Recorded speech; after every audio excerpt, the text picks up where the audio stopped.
Vai começar em algum. Opa, começou. Boa noite a todos. Sejam bem-vindos à síntese da segunda semana de aula. Vou mostrar para vocês como está sendo corrido nossas semanas, né? O passo a passo. Lá na página do SEAD, vocês devem estar vendo aí compartilhado com a tela, né? A nossa página da disciplina.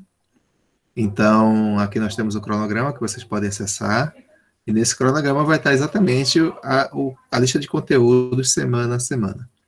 A semana 1, que foi do dia 14 ao 20 de junho, né, nós falamos sobre a apresentação de dados, aula 1 e aula 2. E essa gravação dessa semana, né, ela está aqui, 16 de junho de 2021. A semana 2, que foi a semana passada, semana de São João, né, nós fizemos, né, eu deixei disponibilizado para vocês as aulas 3, 4 e 5, as aulas de medidas e estatísticas, tá certo? E essa aula de hoje vai fazer uma síntese exatamente dessa semana, dessas medidas, né, que são trabalhadas em estatística descritiva. E ao final, eu colocarei aqui gravada essa síntese. Já está aberta a semana 3, que é essa semana que a gente está tendo agora, que vai de 28 de junho a 4 de julho. Tá?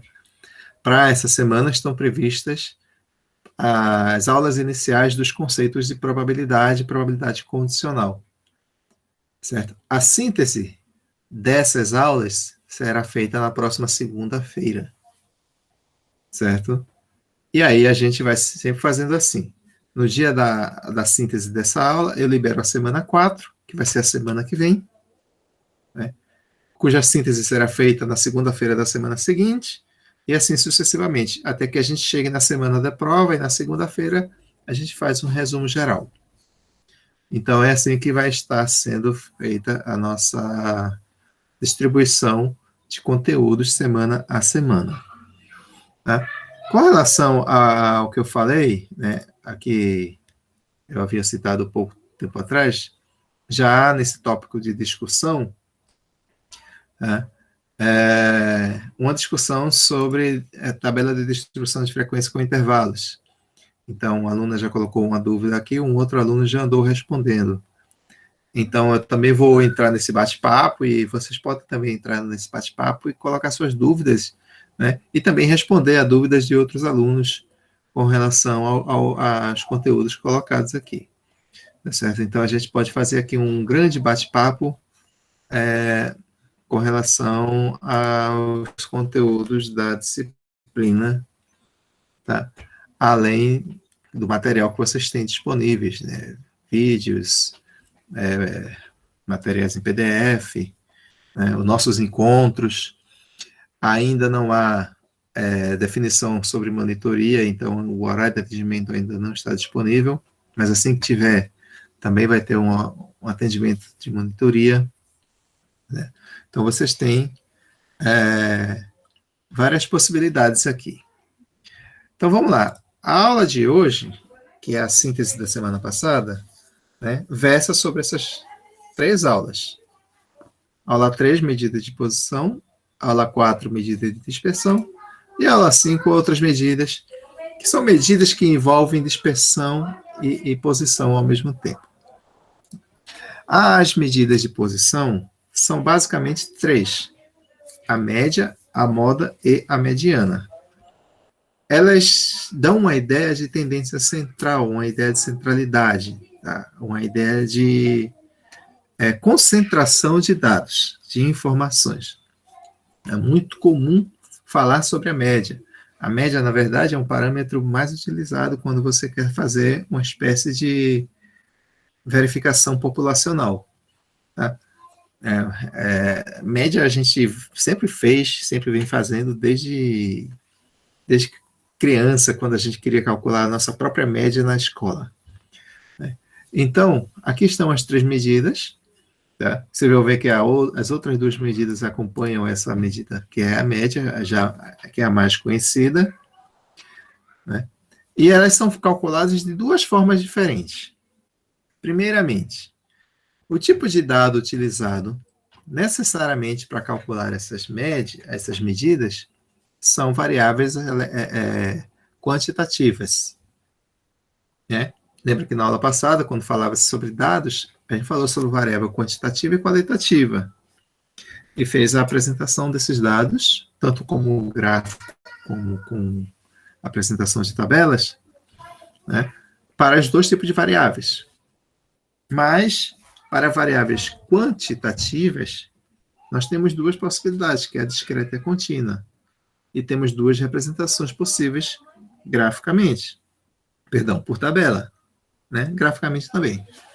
Mas em termos de tabela, nós temos a tabela de distribuição simples, que é aquela inicial, onde você só conta as frequências, e tem a com dados agrupados, que são aquelas tabelas com os intervalos, com as classes, as quais eu falei agora há pouco sobre o fórum de discussão.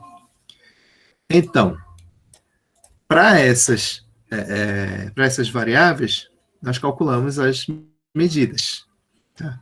As medidas de posição são calculadas tanto quando você trabalha com dados não agrupados, como quando você trabalha com dados agrupados. A média aritmética simples é o que nós já conhecemos, é aquela formulazinha básica de você ter um conjunto de observações, cada observação tem uma medida, né? Aqui as medidas dessas observações são x1 até xn. Lá naquela lista de exercícios que vocês estão vendo lá, são os valores que você vê lá, tipo notas, né? Cada nota é uma medida. Se você quer calcular a média, basta você somar essas medidas e dividir pelo tamanho da amostra, ou seja, pelo número de medidas que você colheu. No caso aqui, eu tenho até xn, então você divide por n, que você tem a quantidade n. A simbologia, né, colocada para a média, né, somatório do xi, que é a soma do x, sobre n, que é exatamente o tamanho da amostra. A notação, x barra. Tá? Como se lê aqui, né, x barra, certo? X com o tracinho aqui em cima. Por exemplo, né, esse conjunto de dados aqui está sendo representado pelo diagrama de ramo e folhas, que nós vimos também na aula passada. Né? Mas é um conjunto de dados normais.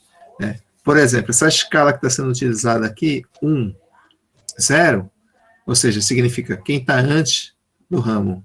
Então, a parte decimal é a parte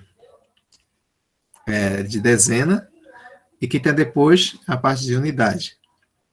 Então, se tem 1, 0, significa que é 10. De modo que se eu tenho 2, 4, significa 24. 2, 5, 25. Até 5, 3, que é igual a 53. Então, o meu conjunto de dados vai de 24 a 53. E eu quero a média desses valores aqui nessa escala. Então, eu vou lá, ó, 24, tá vendo? Que é o 2, 4. 2, 5 aqui, 25. 2, 6, 26. 2, 6 novamente, tem outro 6 aqui. 26 novamente. Então, eu vou somar todo mundo e dividir por n. Quem é n? É o tamanho dessa amostra aqui. Eu tenho 1, 2, 3, 4, 5, 6, 7, 8, 9, 10, 11, 12, 13, 14, 15. Soma todo mundo, divide por 15, e eu terei a soma, deu 527, dividido por 15, a média, 35,13. Então, a média desses dados é 35,13. O que são esses dados? Não sei. Pode ser... aliás, eu sei, está aqui dizendo. Idade. Então, é a média de idade. Então, a idade de 15 funcionários são essas, de 24 a 53. Qual é a média de idade dos funcionários? 35 anos. 35,13. Tá? Esse número é uma referência. Tá certo? Média de quantidade de pessoas vai aparecer também um número quebrado. Quem é isso? Que é uma pessoa, 5. Quem é essa meia pessoa? Não, é um número de referência. Tá? É um número de uma medida de tendência. Então, você calculou a média. E isso sempre foi feito porque você já conhece desde pequeno. Uma definição diferente é a moda. O que seria a moda? A moda Se você for comparar com outras coisas, não com a estatística, né, mas o que é que está na moda? É o que as pessoas mais usam. Então, é o que aparece com maior frequência. Então, a definição é a mesma. A moda é o valor da sua variável que aparece com maior frequência. Tá certo? A notação e a frequência, você sabe que é a tabela de distribuição de frequência. A notação da moda é X com um asterisco. Tá? A nossa notação de moda, tá? Existem várias notações de moda dependendo da referência que você utiliza. Tem gente que utiliza um M, um MD, mas nós estamos aqui utilizando um X com um asterisco nesse nosso material. Tá? Observando o nosso conjunto de dados aqui de volta, a gente percebe que existem duas idades que se repetem, que tem uma frequência maior. No caso aqui é o 26, que aparece duas vezes, e o 29, que também aparece duas vezes. As outras idades só aparecem uma vez. Então, nesse exemplo, a moda vai aparecer aqui, ó, 26 e 29. É o que nós chamamos de uma distribuição bimodal, porque tem duas modas. Se aparecesse apenas um valor que tivesse uma frequência maior, tipo, por exemplo, em vez de ter esse 29 aqui, que fosse outro 26, então apenas o 26 teria maior frequência. Então seria uma distribuição unimodal, porque teria apenas uma moda. E assim sucessivamente, trimodal, três modas. Então, o conjunto de dados pode ter uma diversidade de modas. Não necessariamente uma moda. Assim como a média. A média você tem uma, você calcula uma média, mas a moda você pode calcular várias. A mediana, ela é interessante, ela vai ser muito importante, porque ela te dá uma informação de percentual. Tipo, ela divide o teu conjunto de dados em duas partes, em que antes da mediana você tem 50% dos valores e após você tem 50%. Então, ela divide os dados em 50 e 50. Né? A notação que a gente vai estar utilizando aqui é o Q2. Repetindo, outros livros vão usar outro tipo de notação. Mas, a gente tem uma justificativa para chamar a mediana de Q2, e vocês vão ver depois. Tá? Então, primeiramente, o teu conjunto de dados está escrito em ordem crescente, são valores numéricos, né, quantitativos, e eles dividem o teu conjunto de dados em 50 a 50. Como é isso? Como é que calcula a mediana? Parece uma coisa tão óbvia, metade dos dados é sempre metade. Não, nem sempre. Você vai ver que 50% pode estar distribuído de uma forma muito diferenciada. Vocês vão ver isso nos exemplos. Mas aqui o que eu quero mostrar inicialmente para vocês, abrir aqui o Jamboard, é o seguinte: se você tem um conjunto de dados, e aqui eu sei que eu quero dividir meu dado em 50 a 50, aqui vai ser o meu 50 inicial, e do outro lado colocar meu outro 50%, eu quero que esteja aqui, 50 a 50. Esse valorzinho que eu vou calcular aqui é justamente quem vai ser minha mediana. Eu vou chamar de Q2. Só que tem o seguinte: para calcular esse valor, eu vou depender do meu conjunto de dados, que vai estar em ordem crescente, tá bom? Eu vou botar do x0 até o xn, ou x1, sei lá, você pode chamar, é mais bonitinho chamar de x1, que é de 1 a n. Tá? Mas, tem um detalhe. Esse carinha daqui, ele vai variar. Depende de seu n, se ele for par ou se ele for ímpar. Porque se ele é ímpar, é fácil você saber quem é o x2, o Q2, a mediana. Tipo, se eu tenho 11 valores, né, quem é esse aqui? Esse aqui é o sexto, porque eu fico com 5 para cá e esse do meio. Né? 5, 5, 10 e o do meio é o 11º. Então, se n é igual a 11, n é ímpar, é esse carinha do meio. E se ele for 12, o que é que eu faço? Se ele for 12, agora eu não tenho mais como ter o do meio, porque eu tenho 6 aqui, Então, neste caso, quando o n é par, eu vou pegar a média exatamente dos dois últimos valorizinhos aqui. Tá? Fazer o desenho separado aqui. Volta.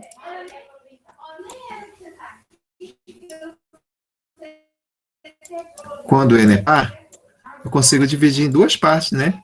Vamos supor n igual a 12, eu tenho 6 aqui, 6 aqui. E a mediana vai ser a média desses dois valorizinhos aqui. Tá? Por exemplo, se eu tenho um 12, então aqui tem um 6, aqui tem mais 6. Então aqui é o x1. Aqui vai ser o x6, né? Que vai ser a sexta observação. Depois eu teria o x7 imediatamente, né? A próxima observação. E o último vai ser o x12. Né? A média entre o x6 e o x7 vai ser a minha mediana. Ou seja, a minha mediana vai ser um valor não observado. Vai ser um valor aqui, que é a média desses dois. Ao contrário que no ímpar, o valor é observado. Então, é essa formulazinha que nós temos aqui. Quando n é ímpar, a mediana é o x, n mais 1 sobre 2. É aquele do meio. Lembra que eu coloquei o exemplo com n igual a 11? E disse que era o x6? Pois é. N mais 1, 12. 12 sobre 2, 6. Quando n é par, é a média, tá vendo? Soma esse com esse, divide por 2. Dos carinhas ali do meio. Lembra que eu coloquei o exemplo 12, né? No exemplo 12, eu dava com x6 e x7. Ou seja, se n for 12, é 12 sobre 2, que é 6. 12 sobre 2, 6 mais 1, 7. Então, x6 mais x7 sobre 2. Tá? Apenas colocando como exemplo. Então, essa médiazinha que você calcula a mediana. Tá? No exemplo colocado aqui em cima, que eu vou subir de novo aqui, quem seria a mediana? Como eu tenho 15 observações, né? É ímpar. Então, eu separo o quê? 7, 7, 14, ficou o carinha no meio. Então, é o oitavo. Então, é 1, 2, 3, 4, 5, 6, 7 e 8. Esse é 35. Tá? Então, a minha mediana vai ser 35. Tá? O x8, que é igual a 35. Então, a mediana daqueles dados é 35 anos. Tá? Bom, mas a mediana vai ser mais utilizada lá na frente, quando tratarmos dos Qs, que tem esse Q2 aí, você vai ver o sentido da mediana de uma forma mais interessante. Tá bom? Eu vou me fazer, como é que se diz? Vou deixar esses exemplos para vocês, que são apenas exemplos de como utilizar essas formulazinhas que eu acabei de passar para vocês, tá? Eu não vou me atentar muito a isso. Aqui ele faz uma revisão sobre o somatório, tá? Começa a falar sobre média aritmética ponderada, por quê? Porque precisamos de média ponderada? Porque a gente vai trabalhar com distribuição de frequências, e distribuição de frequências vai vir aquelas coluninhas, né? Lembram? XI, e vai vir exatamente a frequência. Quando você coloca a frequência, então, para cada valor observado, você tem uma determinada frequência. E fazer isso é trabalhar média ponderada. Caso vocês não lembrem de média ponderada, é o seguinte: para cada valor, existe um peso. A sua média vai ser a soma do produto de cada valor vezes o seu respectivo peso, tá? Dividido pela soma dos pesos. No caso das frequências, distribuição de frequências, as frequências são os pesos. E a soma das frequências, que vai dar a frequência total, que é o tamanho da amostra, vai ser exatamente o N, que é justamente por quem você vai dividir. Então, de qualquer forma, você está dividindo por N. Então, quando você chega no exemplo, cadê? Calminha. As propriedades também são básicas, tá? Deixa para vocês verem, são simples, não precisa se importar muito. Mas aqui ele não passa um exemplo, que legal. Né?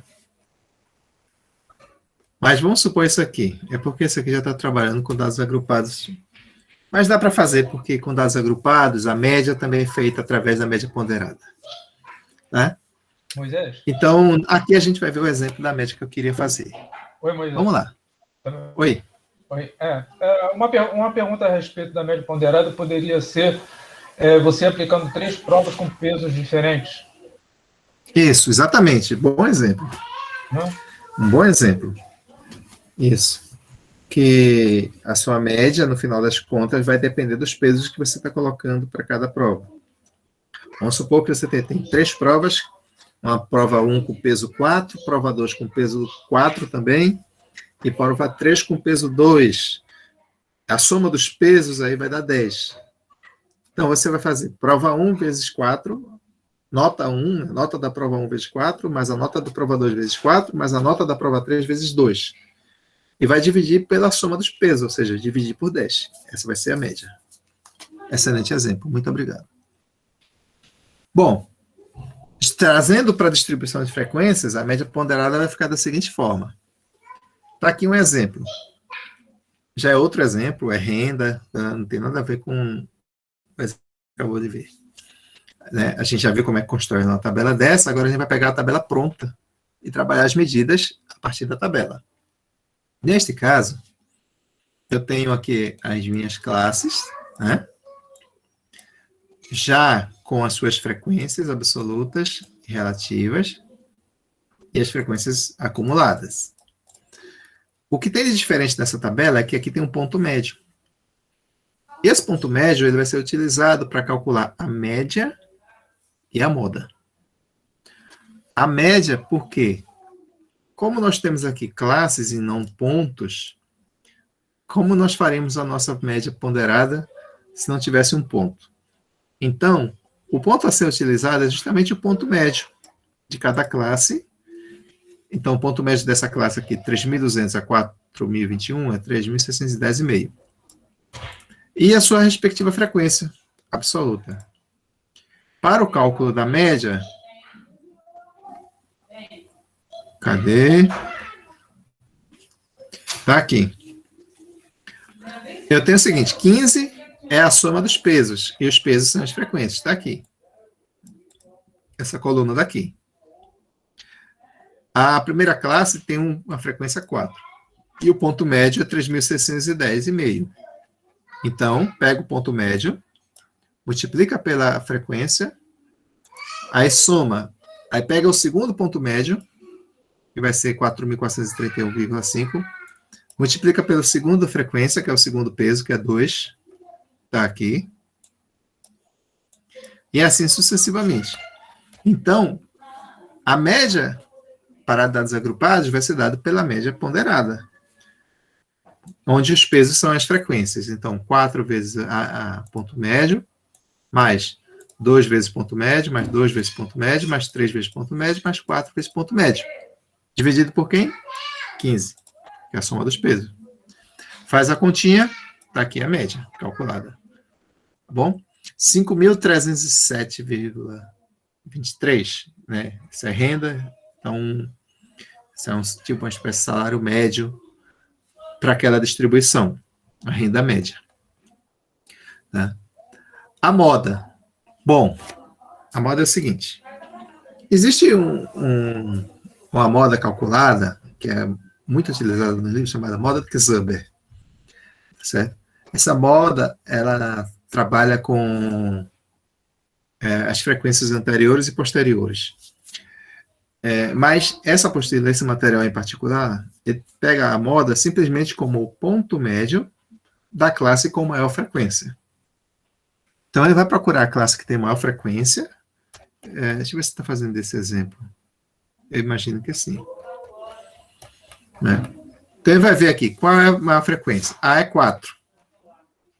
Só que ela aparece aqui 4 também. Ou seja, eu tenho uma distribuição bimodal. Qual é o ponto médio dessa classe? Bom, dessa aqui é 3.610,5. E dessa aqui, 6.894,5. Então, eu tenho uma distribuição bimodal e as duas modas são exatamente esses dois valores aqui, esse ponto médio e esse ponto médio. Então, essa que é a forma de calcular a moda, né? São esses dois pontos médios aqui. Essa que é a forma de calcular a moda utilizada nesse material, tá? Mas lembrando que existem outras formas de calcular também. Assim como a mediana. A mediana, ela precisa de outros elementos mais detalhados. E aí é que eu vou vir com a explicação. Tá? Primeiro, deixa eu ver se estou trabalhando com esse conjunto de dados.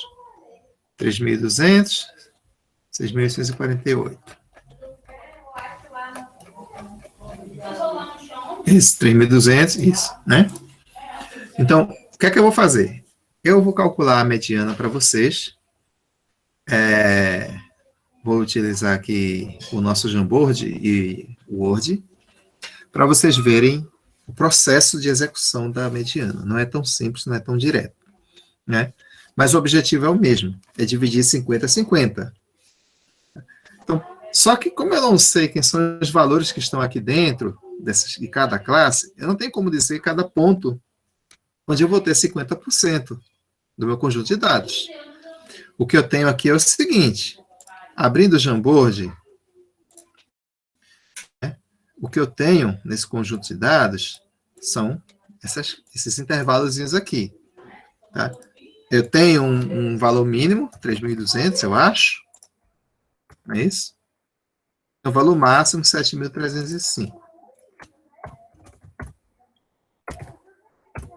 7.305. E eu estou dividindo isso aqui em 5 classes. Então, eu tenho aqui minha divisão, tá? Faz de conta que vai estar certinho dividido em 5 classes. Tá? Mas...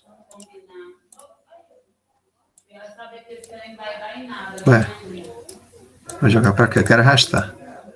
Vai ser assim, ó. Eles vão fazer, e vai fortalecer o funcionário. Oh, meu Deus do céu. Esse 7.305 estava em outra caixa. Era isso que estava acontecendo.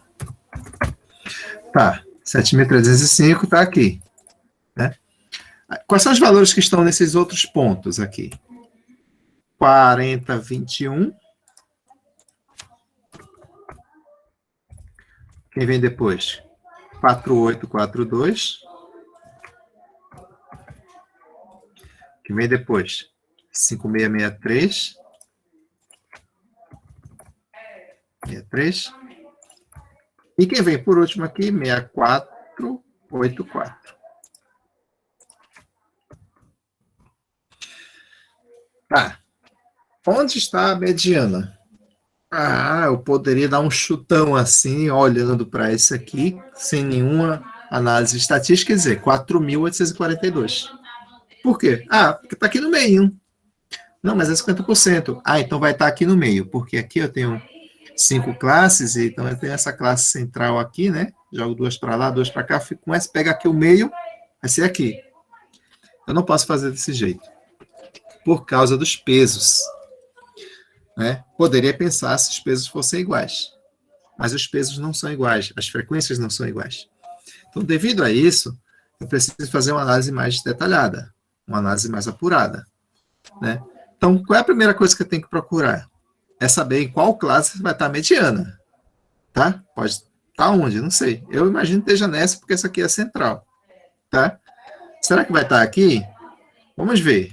Aí eu volto para cá, eu estou pensando que está nessa classe, que é a classe do meio. Bom, a classe mediana é a classe onde eu acumulei, aqui na frequência percentual, 50%. Na primeira eu acumulei 26, na segunda 40, na terceira 53,3. Legal. Realmente, nessa classe eu acumulei os 50%, né? Passei deles. Perfeito, já sei que é nessa classe mesmo. Mas é no meio da classe? Vamos ver. Bom, para isso eu vou fazer um esqueminha, e esse esqueminha já está feito ali também na apostila, só para vocês ficarem sabendo. Então ele está nessa classe, então eu vou pegar somente ela e vou fazer o esqueminha dentro dessa classe.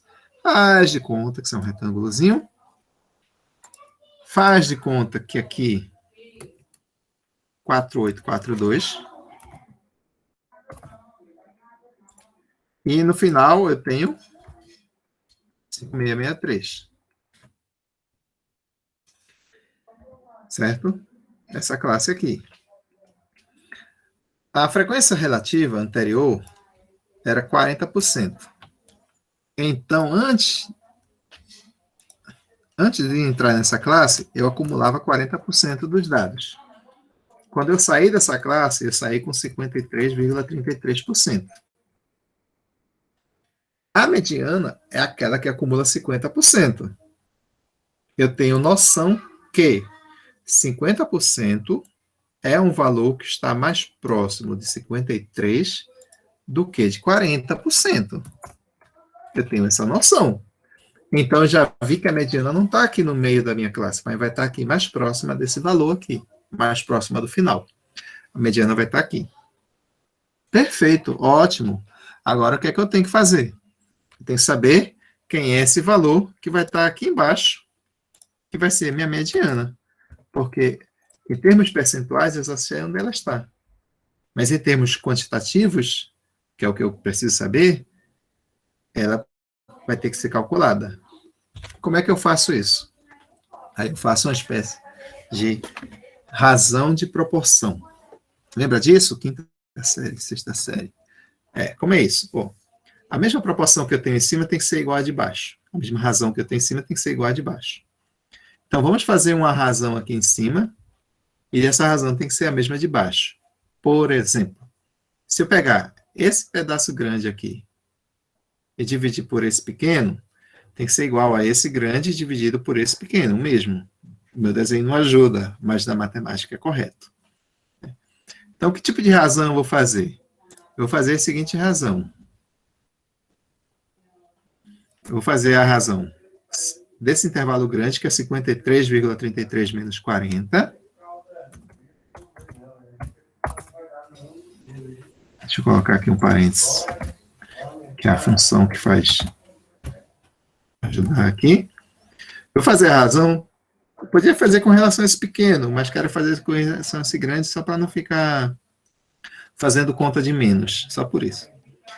Vocês vão ver. Então, 50 menos 40, que é esse pedacinho daqui.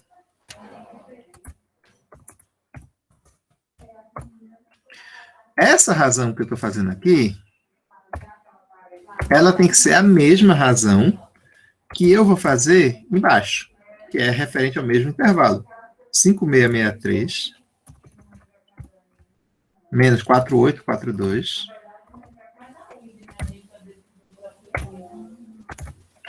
sobre Q2 menos 4842. Então, eu peguei a razão da parte de cima e ela tem que ser a mesma da parte de baixo. Então, esse é o raciocínio inicial. Chegou nesse raciocínio inicial, o resto é conta. O resto é pura conta. Pode falar, quem quer falar? Alguém mandou mensagem aí, eu só ouvi o barulhinho. Professor, uma coisa, esse caso de mediana é para quando tem peso, correto? Quando é ponderado. Não é exatamente quando é ponderado. É quando é dados agrupados. Distribuição com classes, intervalar. Ah, tá, tudo bem. Certo? Com peso, você não precisa se preocupar se o conjunto, se a distribuição não for intervalar. Se for a distribuição de frequência simples, você não precisa se preocupar com essa conta. Porque ali você só vai pegar e contar os pesos. Tá? Se não tivesse intervalar, você observava os pesos, contava metade dos pesos e dizia esse valor aqui. É quando então eu não tenho dados descritivos. Aí eu uso esse modo. Né? Isso, exatamente. Porque com peso, se você não está com distribuição intervalar, né, com os dados agrupados, você pode simplesmente destrinchar o teu conjunto de dados. Dá para destrinchar. Tá? Aqui não dá para destrinchar, porque você tem intervalos, e você não conhece os elementos que estão dentro de intervalos. É por conta desse desconhecimento que você precisa fazer isso. Na outra distribuição simples, sem as classes, sem os intervalos, você tem 30, frequência 10. Então, você sabe que tem uma sequência de 10 30. 31, frequência 8. Você sabe que tem a sequência de 8, o número 31. Então, você vai contando aquilo ali, você encontra a mediana do mesmo jeito que encontra em um conjunto normal, só fazer a sequência. Aqui, não. Certo? Então, o caso que a gente usa isso é dados intervalares, ou dados agrupados. Fazendo as continhas aqui, eu já sei que eu tenho 13,33 dividido por 10, né? Na primeira parte. Isso. Na segunda parte, eu não sei fazer conta, então eu preciso de uma calculadora. Isso vai ser 5.663 menos quem? 4.842. 821. Então, aqui eu tenho 821. E embaixo eu não tenho conta, porque tem uma variável, né? Então, vou ficar isso aqui. Agora é aquela coisa que é chamada meio pesos extremos, fazer essa conta daqui. Quando eu passar isso para cá, ficar 8.210, que vai multiplicar por 10. E esses aqui eu multiplico por 13,33. Então, eu terei 13,33 Q2 menos 13,33 vezes 4.842. Vamos ver quanto é que dá isso.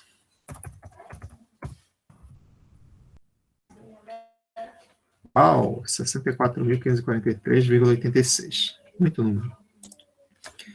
64.543.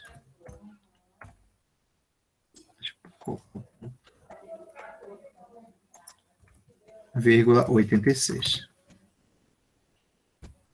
Do outro lado, 8210, né? Certo?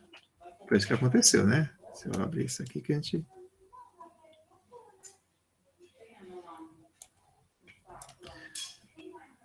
foi isso que eu fiz.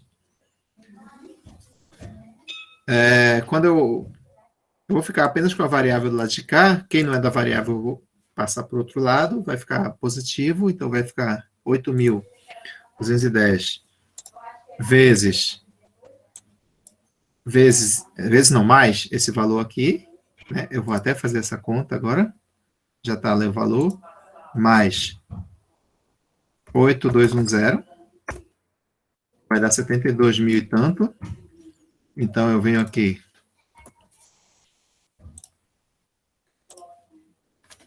13,33 Q2 igual a 72.753,86. E no final das contas, Q2 vai ser igual a 72, essa coisa dividido por 13,33. Então, já vou fazer a conta, tá? Já estou com ele aqui, dividido por 13,33. Deu 5.400, vou arredondar com 2 casas decimais. 5.457,30, não é isso? 0,90. São valores, né? 90 centavos. Então, o que eu encontrei aqui foi a minha mediana. Voltando lá para o Jamboard, ela faz sentido? Ela está aqui mais próximo desse valor do que desse? 5.457 realmente é mais próximo de 5.600 do que de 4.800. Então, essa é a nossa mediana, foi encontrada lá naquele intervalinho. Essa mesma continha, lembra que para fazer isso, eu utilizei uma certa razão aqui, né? O material, ele está usando outra razão, mas está chegando no mesmo resultado. Quando ele vai fazer o cálculo da mediana, certo? Tá aqui, ó. Ele está pegando exatamente o que a gente fez aqui, ó. Essa classe, tá aqui, a classe, Q2, o valor, tal, o intervalo de 3,33 em cima, mas ele está usando outra forma. Mas olha o resultado. 57,90. É o mesmo. Então, você só tem que pegar a proporção correta. Tá? Você vê que ele usou outra proporção e chegou no mesmo resultado. Tá? Então, desde que você pega a proporção de forma correta, O que quer dizer forma correta? Se você pegou o grande menos esse pequeno, embaixo tem que ser o grande menos esse pequeno. Esse sobre esse, então é esse sobre esse, certo? A mesma proporção que você pegar em cima, você pega embaixo. A mesma razão de cima tem que ser a razão de baixo para você fazer a proporção. Tá? E aí você encontra a sua mediana. Tá? Então, já... Professor, Pode falar. eu não entendi de onde ele né, tirou os 10% ao fazer a divisão. Tá no enunciado? Que eu... Não. Esse 10%, ele é exatamente o que ele está fazendo aqui, ó. Tá sendo discutido aqui, né? Como ele está fazendo no texto. Tá? Ele está dizendo 50 menos 40. Como assim entendi. 50 menos 40? Porque, na verdade, lembra que aqui acumulou 40% antes? Entendi. E o Q2 é 50, né? Eu acho que eu fiz no meu desenho aqui, eu coloquei, né? 50 está aqui, 40 está aqui. Então, esse 10 que ele pegou foi daqui. Que é o Foi 10%. dessa subtração aí, entendi agora. Isso, Obrigado. entendeu? Que ali são tudo porcentagens, né? Então, bom, como essa é uma aula resumo, eu estou resumindo como você encontra o resultado das medidas que você precisa trabalhar. Coloquei as 3 medidas, como elas são calculadas, média, moda e mediana, dados simples e dados agrupados. O que vem depois são exemplos e exercícios, tá, de mais formas de se fazer a mesma coisa, tá, calcular essas mesmas medidas. Está aqui um resumo, mais exercícios, e esses exercícios têm solução, então você pode se guiar nessas soluções dos exercícios, e você terá exatamente um material complementar a essa nossa aula. Isso referente à aula 3, que são as medidas de posição. As medidas de dispersão, que são a nossa aula 4, são o principal que a gente precisa conhecer, a variância e o desvio padrão. Na verdade, essas medidas de dispersão são desvios. O que é um desvio? O desvio é que, na verdade, quando você trabalha com estatística, você está sempre tentando estimar alguma coisa com relação ao total, à população. E está usando uma amostra. A estatística descritiva é trabalho com amostra. Toda amostra traz um erro. Então, esses erros são calculados nessas medidas de dispersão. São medidas de erro. Tá? O erro ele sempre vai existir, porque você não está pegando o conjunto total dos dados. Sempre vai ter um erro. Qual é a média de idade da população brasileira? Não sei. Dá para calcular? Difícil, muita gente. Pega uma amostra, peguei a amostra. Calculou? Calculei a média na amostra. Essa é a média da população brasileira? Não. Mas é a média de uma amostra representativa. Tá? Ela não é a média da população brasileira, mas tem aquele erro. Ou seja, tem um erro para mais e para menos, que dentro desse intervalo vai estar essa média da população, dependendo do seu nível de confiança. Então, sempre que trabalha com estatística descritiva, vai ter erro. E o erro é calculado aqui. Como é que a gente calcula esse erro? Bom, primeiro que a gente percebe é o seguinte. Quando você calcula uma média, por exemplo, as tuas informações estão girando ao redor dessa média. E a diferença do teu valor, de cada valor que você tem, para a sua média, é o que nós chamamos de desvio.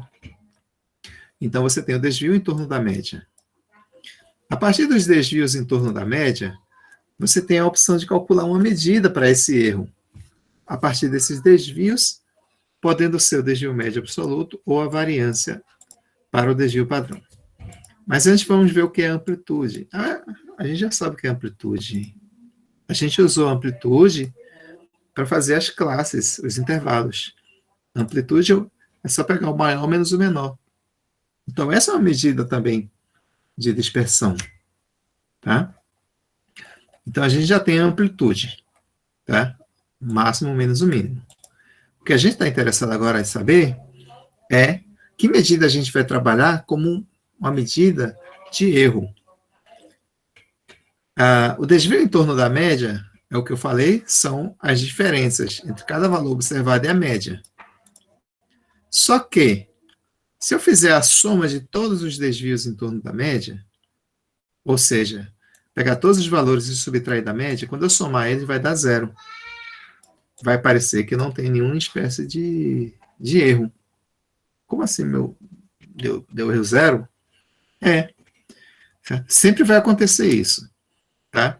Não adianta você pegar qualquer valor, pegar qualquer conjunto de dados, tá? Eu estou abrindo aqui o Excel para fazer um pequeno exemplo, tentar fazer isso rapidinho, se o Excel ajudar.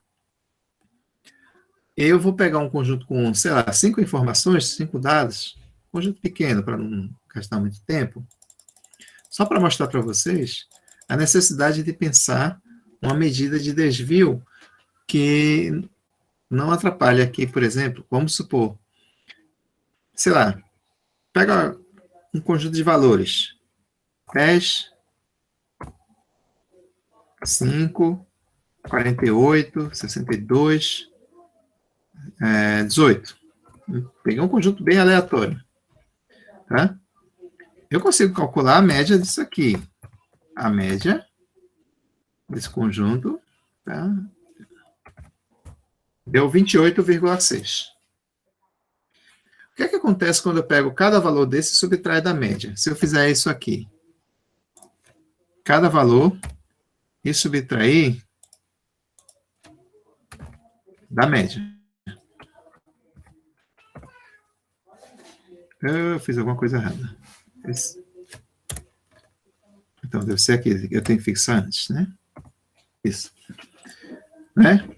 Eu vou fazer isso para cada um deles.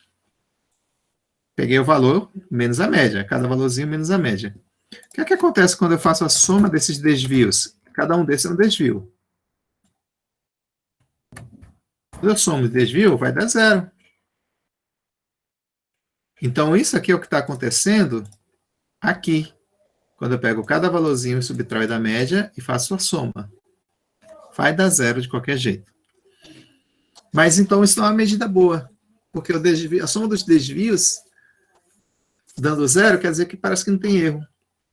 Então, uma das formas da gente tentar fazer isso é fazer com que, em vez de fazer a soma dos desvios, fazer a soma dos módulos dos desvios. Porque quando eu faço os módulos, né, eu evito o valor negativo. Se eu, em vez disso, eu fazer, vamos pegar o valor absoluto, que é a função módulo aqui, é o valor absoluto, né? Meu Deus do céu. Esquece isso. Não vou conseguir com o valor absoluto. Faltou o S. Aqui. Quando eu pego o valor absoluto, eu estou tirando os negativos, certo? Tirei os negativos, fazendo o valor absoluto. Aí tá, então eu fiquei com essa soma aqui. Fazer uma soma de desvios vai ficar um valor muito grande, eu preciso de uma medida mais apurada. Então, em vez de eu fazer a soma dos desvios absolutos, eu calculo a média desses desvios absolutos. Então, eu pego esse resultado aqui, tá? E divido exatamente pelo total que eu tenho. Então, eu obtive um valor aqui, 21, que é um valor que está mais condizente com uma espécie de desvio. Tá? Então, a ideia de fazer esse desvio, tá, é justamente fazer essas contas. Quem são os desvios? Diferença do valor para a média. Quando eu calculo o módulo disso, valor absoluto, eu estou com desvio absoluto. Quando eu calculo a média disso, eu estou com desvio médio absoluto. A média dos desvios de forma absoluta. Então, o desvio médio absoluto nada mais é de calcular uma média dos valores absolutos dos desvios, que são essas distâncias aqui. Então, quando eu calculo essa média aqui, desses valores em valores absolutos, eu estou calculando o desvio médio absoluto. Isso é uma forma, mas a gente já sabe que existe outra forma de tirar também o valor negativo, que é quando você eleva ao quadrado. Tudo que você eleva ao quadrado fica positivo. Então, se você pegar os desvios e elevar ao quadrado, em vez de calcular o módulo, você está calculando outra medida válida. Se você calcula essa média também, né, você está tirando,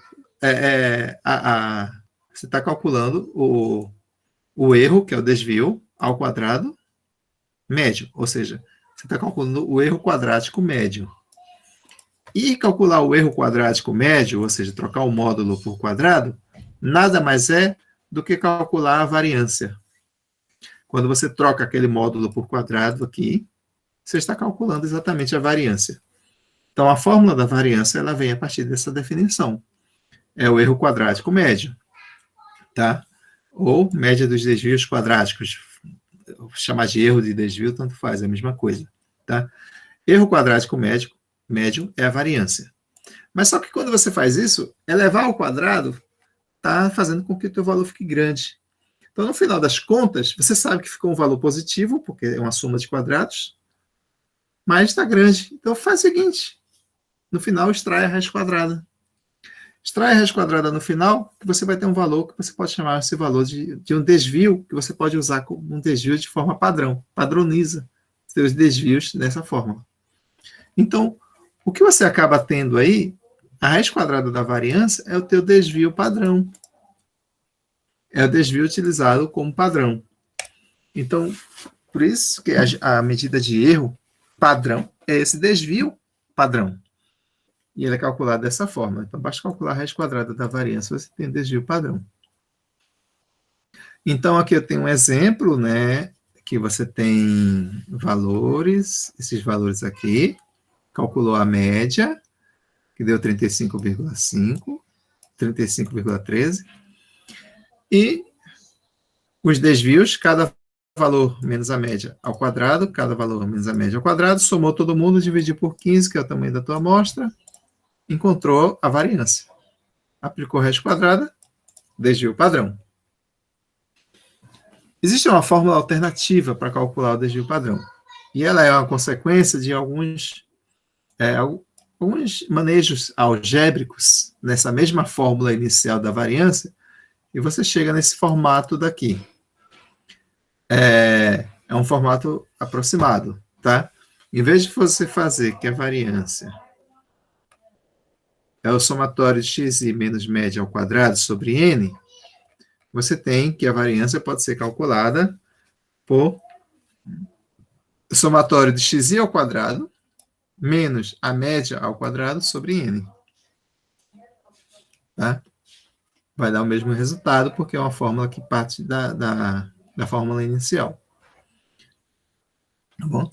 Aqui tem algumas propriedades que são sempre valores positivos, naturalmente, porque primeiro que o delta calcula o menor menos o menor, o maior menos o menor, o desvio é módulo, isso aqui é ao quadrado, né? O sigma é a raiz quadrada de um valor positivo, certo? Então, sempre positivos. E tem outras propriedades aqui, mas não necessárias, são propriedades de utilização menos necessárias. Tá? E com dados agrupados, a ideia é a mesma, porque a diferença dos dados agrupados é que você tem que calcular a média que tem um cálculo diferenciado. Você precisa desse ponto médio para calcular a média. Calculou a média, a variância vai utilizar esses mesmos valores que você utilizou como ponto médio. Né? Que é cada valor menos a média obtida. Cada valor desse ponto médio menos a média obtida. Tá? E aí você calcula a variância e desvio padrão. E aqui está sendo calculada das duas formas diferentes, tá certo? Como foi observado. A mesma coisa vale para o desvio médio absoluto. Tá? E esse é o resumo de como são calculadas essas medidas de dispersão. Vários exercícios com resolução também. Tá? É um conteúdo mais rápido, uma coisa mais simples, pelo menos no sentido de quantidade, né? Embora a conta possa ser um pouco chatinho de fazer, mas o conteúdo é menor. Agora, quando você pega as medidas de posição e as medidas de dispersão e coloca em outras medidas acumuladas, você tem medidas diferentes.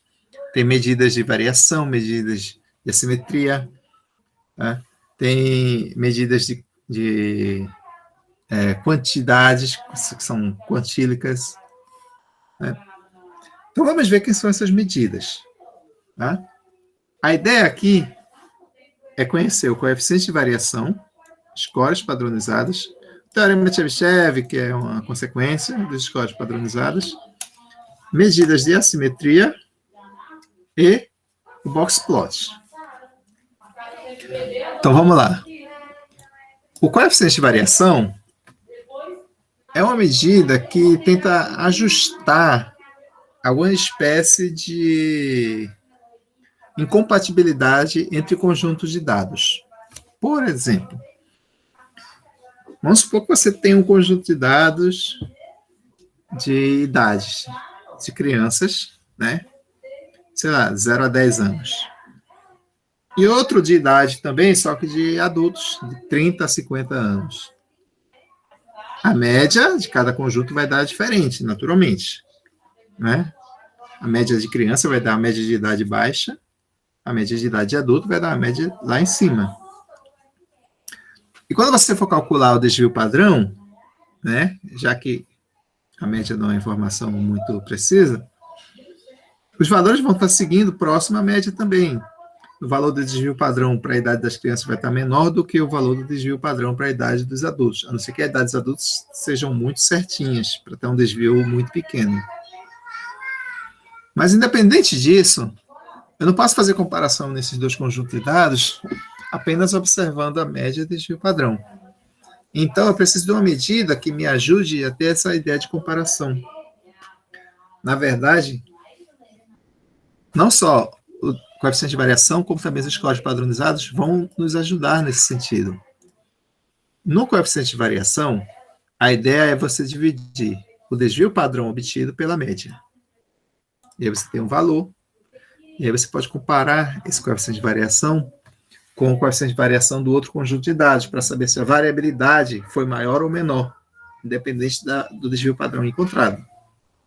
Pode ser que você tenha encontrado um desvio padrão muito grande em um conjunto, mas quando você calcula o coeficiente de variação, você vê que essa variabilidade não é tão grande assim, em comparação com o outro. Os scores padronizados também dão a mesma ideia. Ele tenta pegar dois conjuntos de dados distintos, como esses, por exemplo, e colocar em um mesmo patamar, em uma mesma escala. Quando você padroniza e coloca na mesma escala, e aí nessa mesma escala você calcula medidas e faz comparações, então você faz comparações dentro de uma mesma escala. É uma comparação mais visível. Como é que funciona essas duas coisas? Bom, coeficiente de variação, eu já falei, sigma sobre média, desvio padrão sobre a média. Eu tenho dois exemplos. Foi colocada uma situação aqui, né? A fábrica que vende embalagem de ervilhas com 300 gramas, embalagem de 1.000 gramas, tal. Foi calculada aí médias e desvios padrões desses pacotes, então você vê que a média aqui é maior, né? Porque os pacotes são de 1.000 gramas, tá? E aí está sendo calculado o coeficiente de variação de cada um deles, tá? Dos pacotes de 300 e do pacote de 1.000 gramas. E aí eu obtive dois coeficientes diferentes, distintos, 0,5 e 1,67. Então, a variabilidade na máquina de 300 é relativamente maior, exatamente. A variabilidade na máquina que empacota o pacote com 300 gramas é maior do que a de 1.000 gramas, embora os dois desvios foram encontrados iguais, está vendo? 5 e 5, mas aqui percebeu que a variabilidade de 0,5% para o pacote de 1.000 e 1,67% para o pacote de 300 gramas. Então, essa variabilidade é maior. Então, foi observado isso. Então, é para esse tipo de comparação. A mesma coisa pode ser comparado com os scores padronizados. Como é que eu calculo um score padronizado? Eu tenho um conjunto de dados, está aqui, ó, eu tenho 9 alunos, com notas em estatística e em cálculo. São dois conjuntos de dados, de estatística e de cálculo. Você calcula a média e o desvio padrão de cada um, novamente. Tá? Média da estatística, média de cálculo, desvio padrão da estatística, desvio padrão do cálculo. Calcular os scores padronizados é pegar cada valor, tipo 6, subtrair da média e dividir pelo desvio padrão. Cada valor observado, subtrai da média e divide pelo desvio padrão. E fazendo essas continhas, nós obtemos essa tabelinha daqui, com esses valores de scores padronizados. E aí você pode fazer comparações, né, para cada aluno, fazer comparação dos seus scores padronizados em suas respectivas disciplinas. Tá certo? Então, o valor 5 tirado em estatística do aluno 7, ele tem que ir lá no aluno 7, tirou 5 em estatística e 8 em cálculo. Mas, esse valor 5, o aluno 7, cadê? Do aluno 7 vale mais do que 5 em cálculo do aluno 9. Ah, tá. Né? Então, fazendo uma comparação desse score aqui, porque o score padronizado do aluno que tirou 5, a nota é a mesma, né? 5, e aqui também é 5. Mas quando você olha o score padronizado, né, que você põe na mesma escala, você vê que isso aqui é menos 3,7, esse aqui é menos 0,3, esse aqui é menos 1. Então, esse score é menor do que esse. Maior do que esse, na verdade, né? Está negativo. É maior do que esse daqui. Então, o valor, em termos de comparação, é uma validade maior nesse score do que nesse daqui. Então, essa aqui é a ideia de fazer o score padronizado. Ele vai ser muito utilizado lá no final da disciplina. Não vai ser muito utilizado agora, não. Lá no final, a gente vai trabalhar com distribuição normal e vai precisar fazer esse tipo de raciocínio. Tá? O teorema de Chebyshev é apenas para fazer uma espécie de comparação, tá? Não precisa se preocupar. Tá? As medidas de assimetria são medidas de comparação de conjuntos de dados. Essas comparações são feitas entre média, moda e mediana da seguinte forma. Tá? Tá aqui as 3 comparações. Se você tem um conjunto de dados e a tua média é maior que a moda, então ela é assimétrica à direita. Se a média for igual à moda, então ela é simétrica, ou seja, simetria nula. Se a média for maior que a moda, menor do que a moda, ela é assimétrica à esquerda. Isso tudo tem uma razão. Tá? A razão é a seguinte. Você tem aqui teu conjunto de dados. A moda é o valor da mais alto, maior frequência. Tá? Que é a moda. É a moda. A média é um valor que vai estar por aqui, assim, aproximadamente. Tá? A média vai estar no ponto intermediário. Você vê que aqui, nessa linha que é o eixo das abscissas, a moda é maior que a média. A sequência é sempre daqui da esquerda para a direita. Nesse caso, a moda maior do que a média, então, a gente cai nesse caso aqui, ó. Assimetria à esquerda. O que quer dizer isso? Bom, qual é a fórmula do coeficiente de assimetria? A fórmula do coeficiente de assimetria é média menos moda sobre desvio padrão. Tá, vamos lá, lá vai ter a fórmula. Tá aqui. Coeficiente de assimetria, média menos moda sobre desvio padrão. Se a moda é maior que a média, isso vai dar negativo. Então, o coeficiente de assimetria é menor que 0. Porque o desvio padrão é sempre positivo. Se a moda é igual à média, né? Então, vai dar 0. Se o coeficiente de assimetria é 0, quer dizer que nós temos a simetria 0, que é igual a simetria. Isso acontece quando temos isso aqui, ó, o desenho é esse aqui, é simétrico. ou seja, simétrico, que o meu desenho não deu simétrico, de jeito nenhum. Mas é porque que está aqui, ó, os dois são iguais aqui, tá? A média é igual à moda. É simetria, tá? O formato desse chapeuzinho aqui, bonitinho, o bucket. Bonitinho, tá? E tem o lado oposto aqui, né? Que é exatamente o caso em que a média é maior que a moda. A média sendo maior que a moda, é a simetria à direita. Quando você faz essa conta aqui, vai dar positivo. Então, quando o coeficiente é positivo, a simetria é direita. O coeficiente é negativo, a simetria é esquerda. O coeficiente igual a zero, simetria. Tá? Então, é exatamente essas continhas que caracterizam o coeficiente de assimetria. Por último, agora sim, vamos falar de box plot. O box plot é um gráficozinho muito simpático. Plot, né? Plotar, desenhar, gráfico. Box caixa, né? Então, o diagrama de caixas, gráfico de caixas, ou box plot, simplesmente, né? Ele te dá ideias sobre concentração de dados, concentração de informação e comparação. Como que funciona isso? Para a gente conhecer o box plot, a gente tem que conhecer primeiro os quartis, né? Que conhecendo os quartis, a gente faz o intervalo interquartil. Então, vamos conhecer os quartis.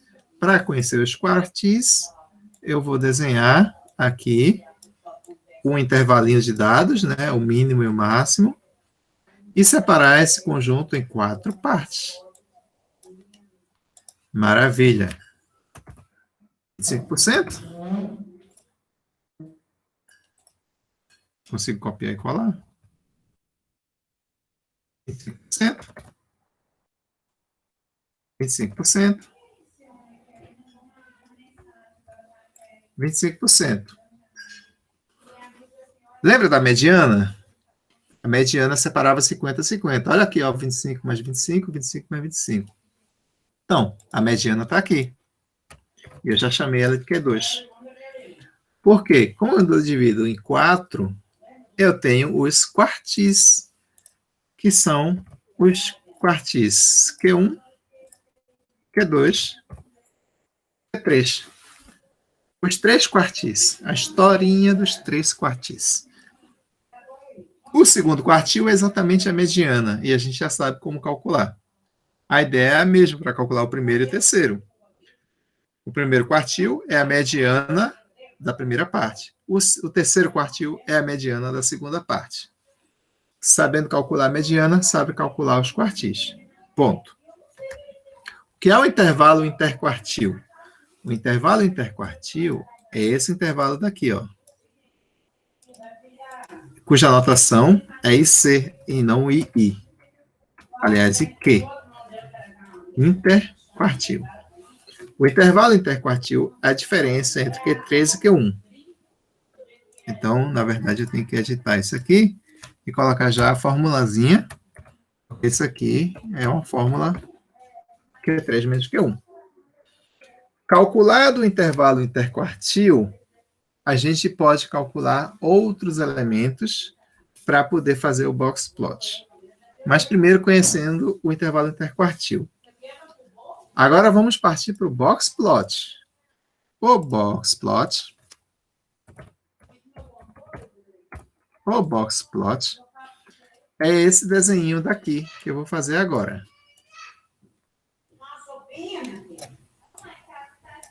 Muito mal feito, mas é. Como funciona esse desenho daqui? Eu tenho meu conjunto de dados, né? Esse aqui é o valor mínimo, x mínimo. Esse aqui é o x máximo. X máximo, beleza. E aqui estão os meus 3 quartis. Ó, olha onde eles estão. Q1, Q2, Q3. Mas nem sempre é bonitinho desse jeito. Tá? E Q1, Q2 e Q3 pode não necessariamente estar disposto dessa forma, estão nessa sequência, mas não dessa forma. De modo que, o que é que acontece? Além de você fazer uma espécie de informação, trazer informação de demanda dentro de um conjunto de dados, né, como está a minha densidade de informações, você tem também a informação de dados discrepantes. O boxplot ele também pode trazer essa informação para você. Como que ele traz isso? Bom, lembra do intervalo interquartil que a gente acabou de calcular? Com ele, a gente pode calcular dois limites, o que nós chamamos de limite inferior, tá? E também o limite superior. Tá? O limite inferior, tá? Ele é calculado através do Q1 menos 1,5 IQ, tá? A justificativa do 1,5 está descrito na apostila, vou deixar com leitura para vocês. Tá? E o limite superior é o Q3 mais 1,5 IQ.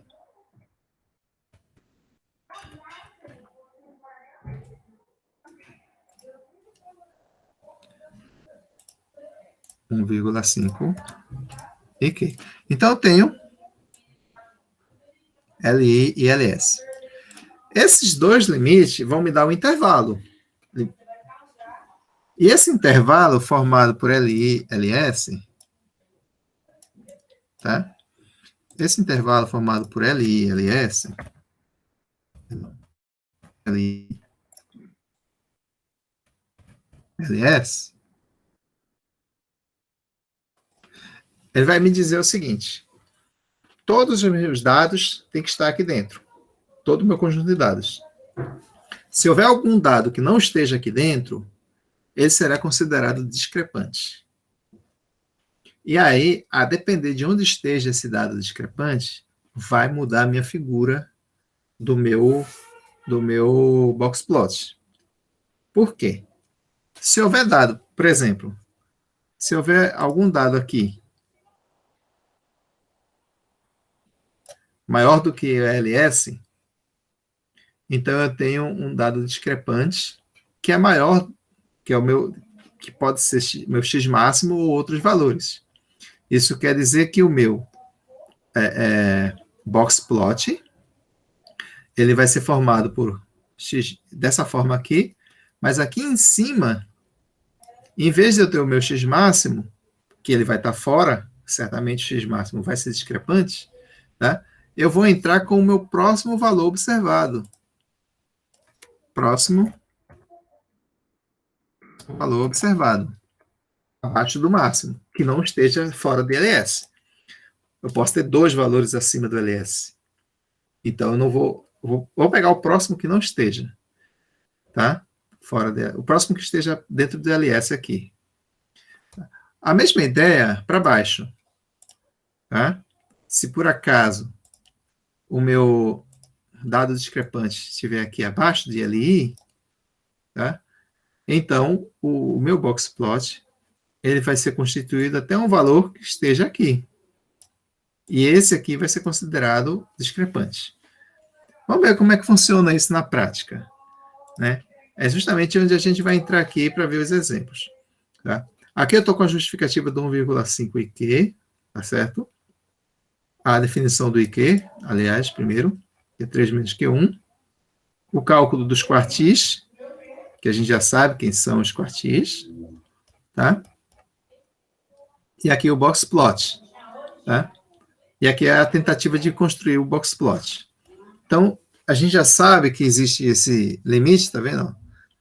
Q1 menos 1,5 IQ, Q3 mais 1,5 IQ. Quem for menor do que isso ou maior que isso é chamado dado discrepante ou outlier, tá? E aqui é a justificativa do 1,5 IQ. Mas olha onde vai dar esses intervalos. Bom, vamos usar um exemplo prático. Está aqui o exemplo prático. Tá? Essas notas foram colocadas nesse diagrama de ramo em folhas na aula passada. Tá? Vão de... Deixa eu ver como é que está aqui, se ele está considerando 2,9 ou 29, até 9,7 ou 97. é 73, né? Então, ele está considerando 29 até 97. Então, já estão marcados aqui, ó, Q1, 63, Q2, como deu isso aqui, 50, então a mediana é a média, né? O ponto médio aqui, ó, entre 73 e 74, 73,5, e o Q3 deu 82, né? Q1, 63, Q2, 73,5, Q3, 82. Esses valores já estão aqui, Q1, 63, Q3, 82, e o Q2, que é a mediana, 73,5. E Q, o intervalo interquartil, né? Q3 menos Q1, deu 19.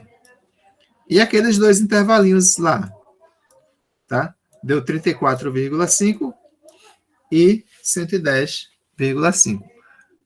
Então, o meu intervalo ele vai de 34 a 110. Todos os dados estão ali dentro?